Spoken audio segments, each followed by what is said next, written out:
여러분, 충격적인 사실 하나 알려드릴게요. 기독교에서 가장 많이 이야기하는 영적 전쟁. 사실 성경 어디에도 영적 전쟁 이렇게 하세요 라는 매뉴얼은 없습니다. 더 놀라운 건 2000년 동안 교회는 이 전쟁을 어떻게 싸워야 하는지에 대해 합의를 본 적이 단 한 번도 없다는 겁니다. 어떤 목사님은 귀신 쫓아내는 게 영적 전쟁이라고 하고, 어떤 신학자는 그건 미신이고 그냥 기도 열심히 하면 돼 라고 합니다. 또 어떤 이는 특정 지역을 지배하는 악령과 싸워야 한다고 외치고, 다른 이는 영적 전쟁은 사회 정의를 위해 싸우는 것이라고 주장합니다. 대체 누가 맞는 걸까요? 아니면 다 맞는 걸까요? 오늘 여러분과 함께 영적 전쟁 어떻게 할 것인가 라는 책에 나온 4가지 완전히 다른 관점을 살펴보겠습니다. 이 영상을 끝까지 보시면 여러분은 교회에서 듣던 혼란스러운 가르침들이 왜 그렇게 달랐는지 이해하게 될 겁니다.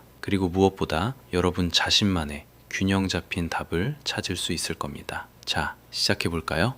사탄아, 물러가라. 한국 교회 기도회에 가보신 분들은 이런 외침을 들어보셨을 겁니다. 어떤 곳에서는 큰 소리로 귀신을 꾸짖고, 어떤 곳에서는 조용히 회개 기도만 합니다. 왜 이렇게 다를까요? 사실 전쟁이라는 개념 자체가 논쟁 덩어리입니다. 먼저 전쟁이라는 군사적 언어를 신앙에 사용하는 게 옳은가부터 논란입니다. 평화를 말하는 기독교가 왜 전쟁 용어를 쓰느냐는 거죠. 더 근본적인 질문은 이겁니다. 사탄이 정말 존재하나요? 귀신은요? 21세기를 사는 우리가 중세시대처럼 악령을 믿어야 하나요? 어떤 신학자는 그건 고대인들의 미신적 표현일 뿐이라고 하고, 어떤 이는 성경이 분명히 말하는데 어떻게 부정하냐고 반박합니다. 영적 전쟁 어떻게 할 것인가 라는 책의 편집자들은 이 혼란을 정리하기 위해 전통적인 기도문에서 힌트를 찾습니다. 세상과 육신과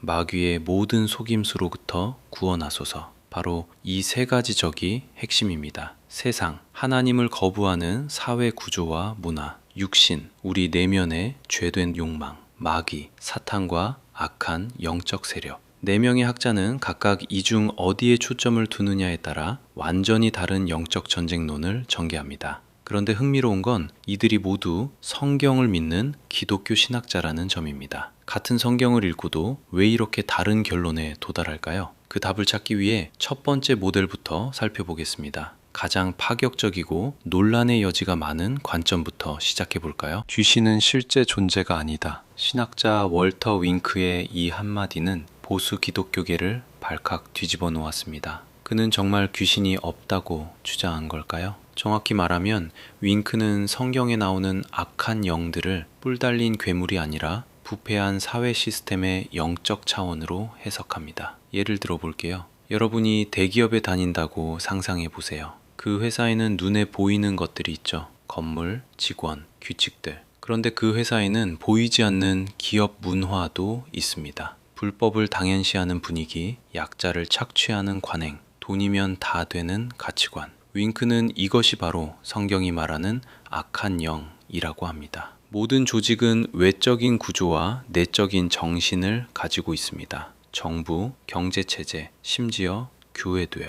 이 정신이 하나님을 거부하고 타락하면 그게 바로 악한 권세가 됩니다. 인종차별, 전쟁, 빈곤을 만들어내는 시스템 말이죠. 그렇다면 영적 전쟁은 어떻게 하는 걸까요? 윙크는 말합니다. 비폭력 저항으로 불의한 구조를 바꾸는 것이 바로 영적 전쟁이다. 예수님이 십자가에서 폭력적인 로마 제국의 정신을 폭로하고 무너뜨렸듯이 우리도 사회 정의를 위해 싸워야 한다는 겁니다. 이 관점의 장점은 명확합니다. 현대인도 이해하기 쉽고 기독교를 사회 변화의 동력으로 만듭니다. 하지만 비판도 거셉니다. 성경이 분명히 말하는 사탄과 귀신의 실제를 부정하는 건 성경을 배신하는 것이라는 거죠.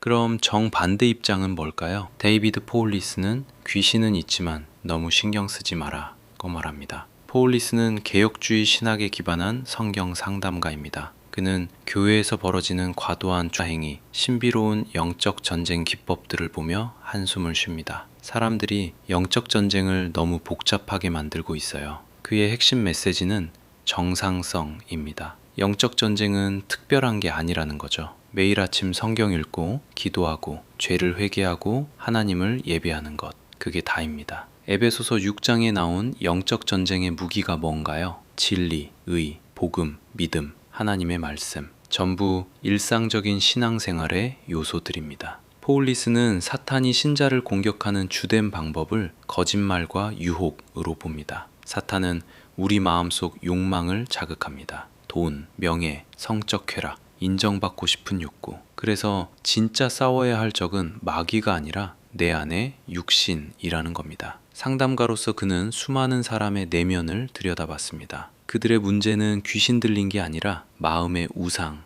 때문이었습니다. 어떤 사람은 성공을, 어떤 사람은 자녀를, 어떤 사람은 타인의 인정을 하나님보다 더 사랑했습니다. 그게 우상이고 그게 진짜 영적 전쟁의 전선입니다. 성경이 마귀에 대해 우리에게 말해주지 않는 게 있다면 그건 우리가 알 필요가 없기 때문입니다. 포울리스의 이 말은 영적 호기심을 경계합니다. 귀신의 위계 질서, 그들의 이름, 특별한 축사 기법 이런 것들에 집착하지 말고 성경이 분명히 말하는 것만 믿고 실천하라는 거죠. 이 모델의 강점은 균형과 안정성입니다. 미신에 빠지지 않고 건강한 신앙생활을 유지하게 합니다. 하지만 비판도 있습니다. 너무 일상적이어서 성경의 초자연적 사건들을 설명 못한다. 예수님이 귀신 쫓아낸 건 어떻게 설명할 건가? 그럼 예수님의 축사 사역을 정면으로 다루는 모델을 볼까요? 이 우주는 전쟁터입니다. 그레고리 보이드는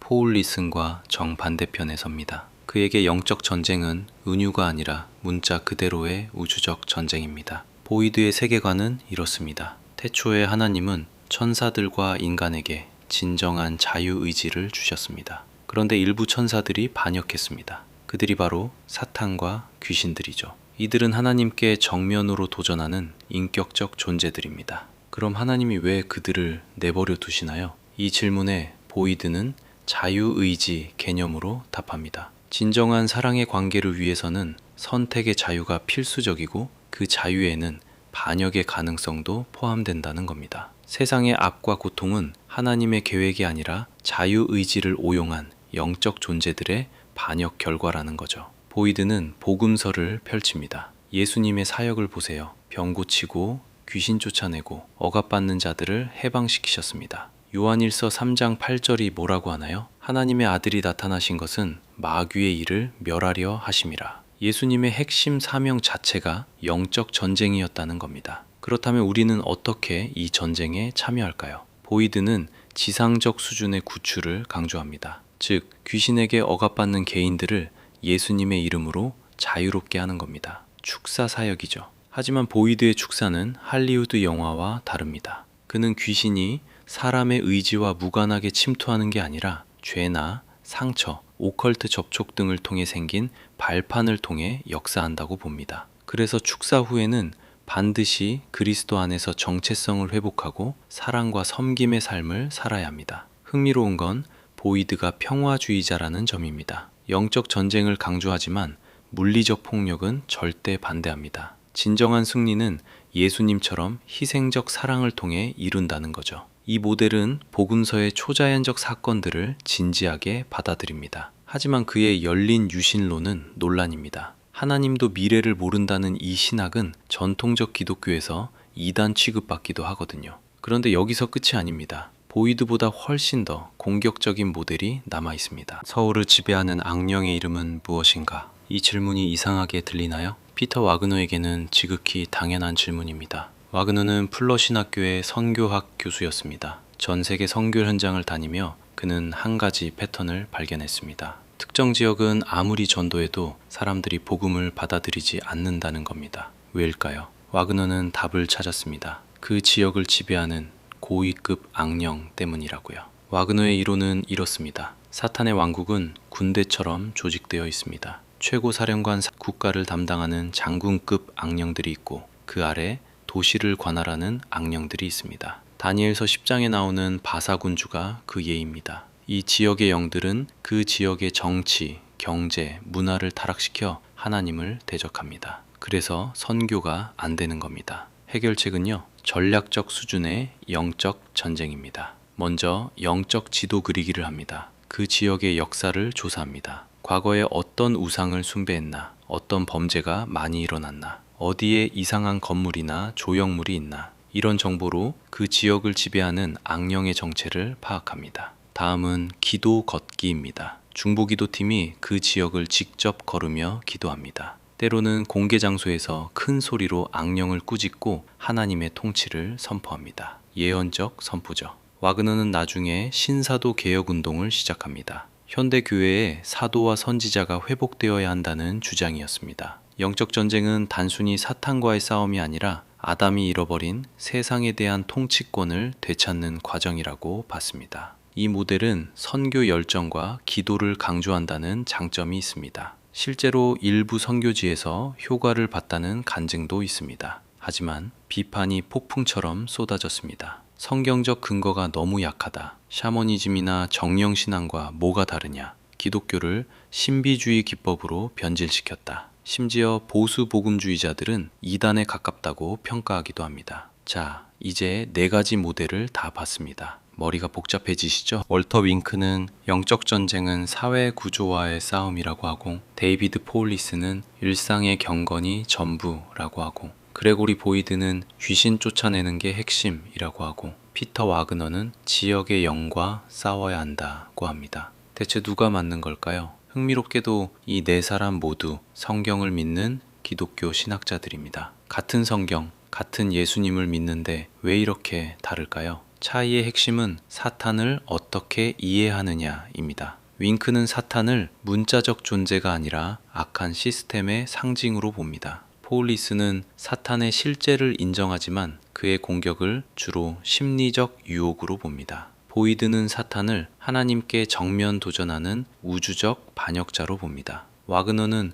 사탄의 왕국을 조직화된 군대로 봅니다. 존재론적 전제가 다르니 방법론도 달라질 수밖에 없습니다. 윙크에게 영적 전쟁은 사회 행동이 되고, 포울리슨에게는 회개와 순종이, 보이드에게는 축사와 치유가, 와그너에게는 전략적 기도가 주된 무기입니다. 그렇다면 이 4가지는 서로 배타적일까요? 아니면 보완적일까요? 편집자들은 세상, 육신, 마귀라는 세 범주를 제시합니다. 윙크는 세상에, 포울리스는 육신에, 보이드와 와그너는 마귀에 각각 집중한다는 겁니다. 그렇다면 이 셋 모두 중요한 게 아닐까요? 하지만 통합이 쉽지 않습니다. 이 책이 한국에 번역 출판된 건 의미심장합니다. 출판사는 부흥과 개혁사, 주로 보수적 개혁주의 신학을 소개하는 곳이죠. 그런데 왜 월터 윙크나 피터 와그너 같은 논란의 인물들까지 포함된 책을 냈을까요?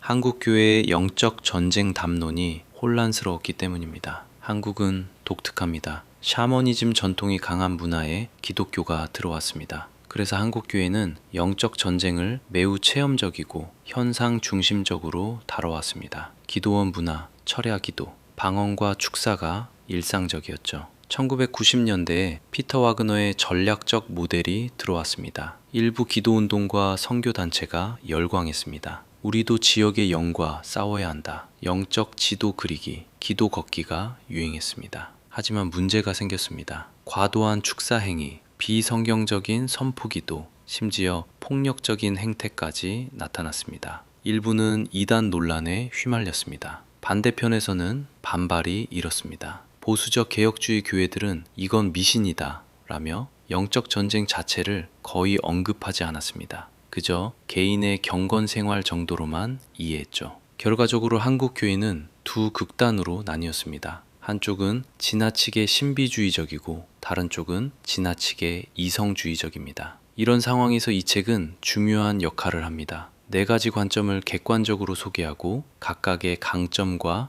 약점을 드러냅니다. 독자들이 맹목적으로 따르거나 무조건 비판하지 않고 성경적 근거를 바탕으로 분별할 수 있게 돕는 거죠. 그렇다면 우리는 어떻게 해야 할까요? 누가 맞는 걸까요? 정답은 한 가지만 고집하면 안 된다는 겁니다. 각 모델에서 배울 점이 있습니다. 월터 윙크로부터 우리는 영적 전쟁이 개인의 내면만이 아니라 사회 구조적 차원도 있음을 배웁니다. 불의한 시스템, 억압적인 문화, 탐욕적인 경제체제, 이것들도 하나님께 대항하는 권세입니다. 그리스도인은 이에 맞서야 합니다. 데이비드 포울리슨으로부터 우리는 기본의 중요성을 배웁니다. 화려한 영적 전쟁 기법보다 중요한 건 날마다 하나님의 말씀을 읽고 기도하고 회개하는 삶입니다. 내 안에 우상과 싸우는 게 먼저입니다. 이것 없이는 어떤 영적 권세도 공허합니다. 그레고리 보이드로부터 우리는 영적 세계의 실제성을 배웁니다. 악한 영들은 존재하고 그들은 사람들을 억압합니다.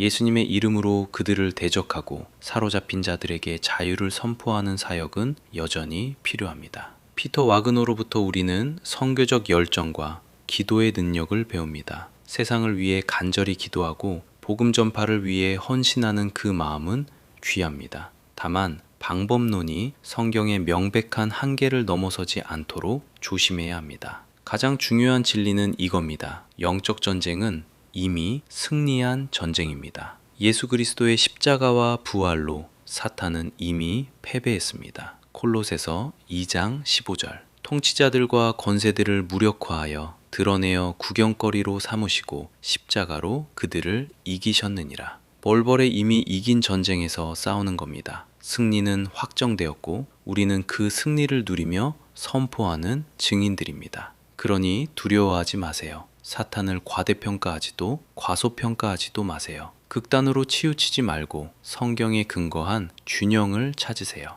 영적 전쟁의 궁극적 목표는 무엇일까요? 귀신 쫓아내는 기술을 배우는 게 아닙니다. 사회를 바꾸는 것만도 아닙니다. 하나님 나라를 확장하는 것입니다. 예수님이 이미 시작하신 그 나라가 우리 삶 속에서, 교회 안에서, 사회 곳곳에서 드러나는 것. 그게 진정한 영적 전쟁의 승리입니다. 여러분, 오늘부터 어떻게 하시겠습니까? 말씀을 읽으며 내 안에 우상과 싸우고 불의한 사회에 맞서며 억압받는 이웃을 위해 기도하고 무엇보다 예수 그리스도의 승리를 확신하며 담대히 살아가시길 바랍니다. 승리는 이미 우리의 것입니다.